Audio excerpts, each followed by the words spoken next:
లంక premier league నిర్వహణలో ఊహించని పరిణామం చోటు చేసుకుంది. జఫ్నా కింగ్స్ ఫ్రాంచైజీకి చెందిన స్పోర్ట్స్ కమ్యూన్ యాజమాన్యంతో ఉన్న ఒప్పందాన్ని రద్దు చేస్తున్నట్లు శ్రీలంక క్రికెట్ మరియు tournament rights holder IPG group సంయుక్తంగా ప్రకటించాయి. ఈ ఫ్రాంచైజీకి చెందిన సహయజమాని మాజీ భారత క్రికెటర్ మంజోత్ కల్రాపై మ్యాచ్ ఫిక్సింగ్ అలాగే అవినీతి ఆరోపణలు రావడం, ఇంకా మరొక యజమాని మయాంక్ గోయల్ సమాచారం లేకుండా వెళ్లిపోవడంతో ఈ తీవ్ర నిర్ణయం తీసుకున్నారు. ఈ వివాదాల కారణంగా ఫ్రాంచైజీ ఆర్థికంగా పూర్తిగా దెబ్బతింది.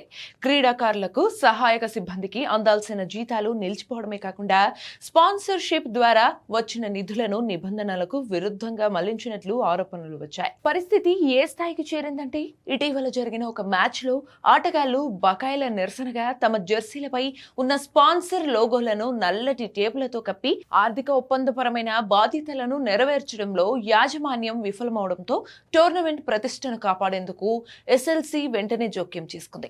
లీగ్ క్రమశిక్షణను, పారదర్శకతను కాపాడేందుకు ఐపీజీ గ్రూప్ మరియు ఎస్ఎల్సీ జఫ్నా కింగ్స్ జట్టుకు సంబంధించిన బాధ్యతలను తామే స్వయంగా స్వీకరించాయి.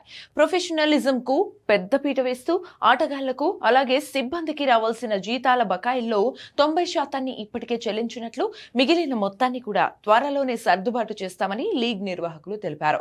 యాజమాన్యం మారినప్పటికీ జఫ్నా కింగ్స్ జట్టు ఎల్పీఎల్ 2026లో తమ మ్యాచ్లను ఎప్పటిలాగే కొనసాగిస్తుందని స్పష్టం చేశారు.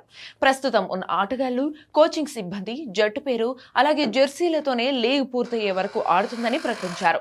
క్రీడాకారులు, సహాయక సిబ్బంది ప్రయోజనాలు, లీగ్ స్థిరత్వమే తమకు ముఖ్యమని, లంకా ప్రీమియర్ లీగ్ భావజాలానికి ఏమాత్రం భంగం కలగకుండా చూసేందుకు ఈ తక్షణ చర్యలు తీసుకున్నామని ఐపీజీ గ్రూప్ పేర్కొంది. ఈ నిర్ణయంతో టోర్నమెంట్ మిగిలిన మ్యాచ్లకు ఎలాంటి అంతరాయం లేకుండా సాఫీగా జరగనుంది.